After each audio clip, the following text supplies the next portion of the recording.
it's Mr. Keller. I have a question for you. Do you like to box? No, not that kind of box. This kind of box. So like I said, today we're going to make boxes. I have some samples right here. Here's a small green one. So we're going to make this. You might have seen this before. Some people like to use it to keep their pumpkin seeds, sunflower seeds. You can even put some trash in there sometimes. We're going to do something a little bit different. If you have two boxes and they're a little bit different size, one box can be the lid for the other box. I've got a third box in here. I can open that up. Whoa! What's that? It's a stamp. We're going to be using that later. Good. Okay, so we have these boxes. How are we going to make them? That's the next step that I'm going to show you. To do this, you need to have a square piece of paper. I'm using origami paper. Origami paper is nice because it's two colors. Red on this side, white on the other. That'll be much better to show you how to do it. We're going to take our red piece. I'm just going to flip it over like this. I'm going to fold it this way. We're doing this so we can find out where the middle is. Make it as perfect as you can. Fold it once in the middle. I'm going to turn it. I'm going to fold it this way.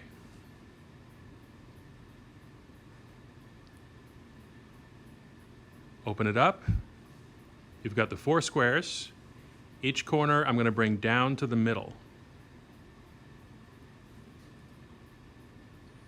There's probably somebody in your house who knows how to make these, and they can help you if you're having some problems with it. We're folding all these corners down to the middle.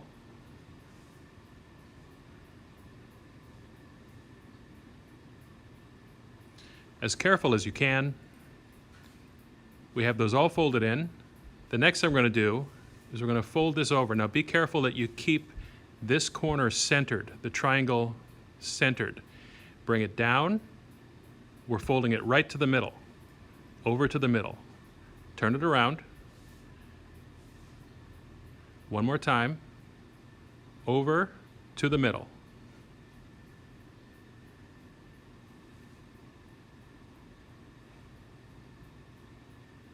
Like that. Then I'm going to fold this over to the middle as well.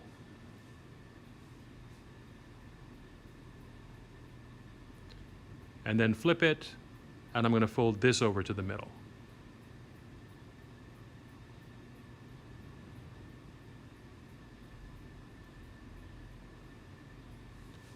Okay? All right. Pull this out like this and that out like that. And this is the tricky part. I'm going to take this corner where it's red and white. I'm going to pinch it in like that. I'm going to do the same on the other side. Pinch it in. Then I'm going to pull those in.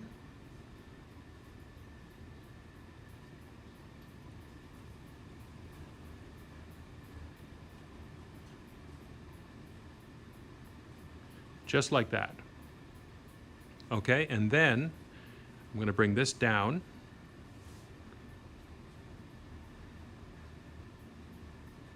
And that's just going to fit in like that. Okay, I'm going to do the same thing to the other side. Here with the red and white, I'm going to fold that inward. It's going to naturally come over. Just like that. Fold this over.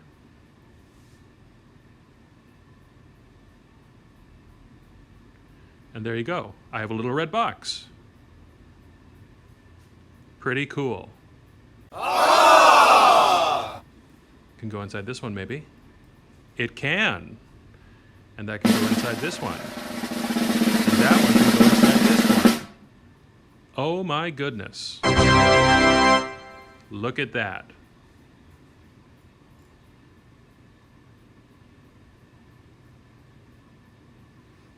When you have boxes like this that fit inside of each other, they're called nested boxes.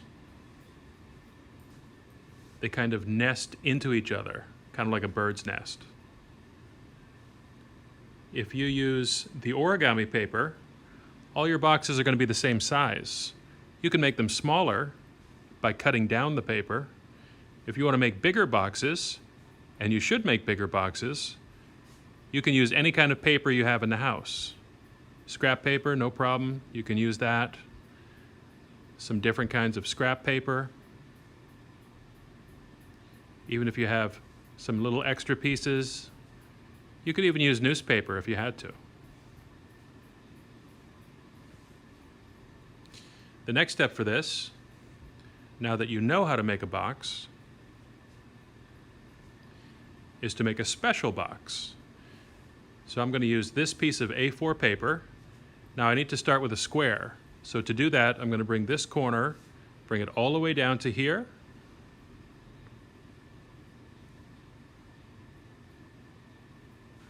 Now, of course, you could also measure to make a square with 4 equal sides.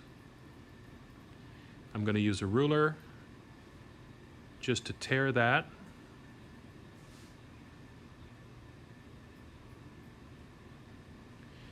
Now I've got my square piece of paper.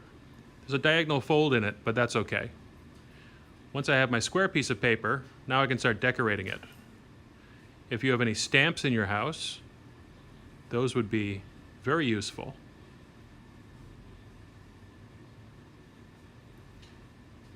We want to make a unique box with a unique pattern on it, or a design.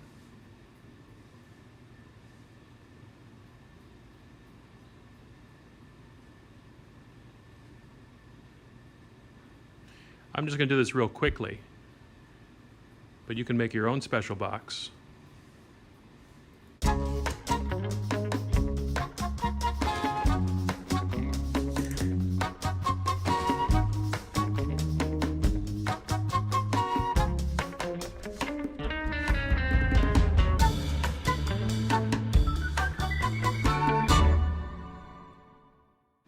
That looks pretty good.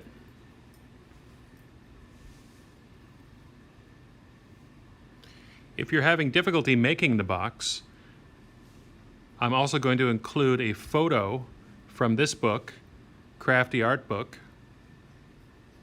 It has a nice page here that explains how to make the boxes. I'm sure everybody will be fine, but I'll include this as well. So get your paper, and I want you to, at least for a few of your boxes, to draw some pictures, draw whatever you want. Use that paper to make some boxes. Have some unique art boxes that you have designed yourself. We don't want just plain boxes. You can do anything you like. If you have stickers or stamps, markers, whatever you have in the house, you can add some details. Now I'm going to give you 3 challenges. The first challenge: who can make the most nested boxes? Who can make the most boxes that fit like this into each other? So again, you're going to make the paper slightly bigger each time, and the box will get bigger and bigger. The second challenge that I have is who can make the biggest box? Using this technique, using just paper that you can find, who can make the biggest box? And the third challenge is going to be the smallest box. Who can make the smallest box? What I want you to do is, the boxes that you make, take photos of your boxes, submit that to Google Classroom. That'll be your assignment. If you finish one of the challenges, the most nested boxes, biggest box, or smallest box, I want you to take a photo of one of those, and I want you to post that on the stream, and then write a message saying, this is the biggest box, or I think this is the smallest box, or this is the most nested boxes, okay? So I look forward to seeing what you're doing at home. I'm going to say goodbye. I'll see you next time.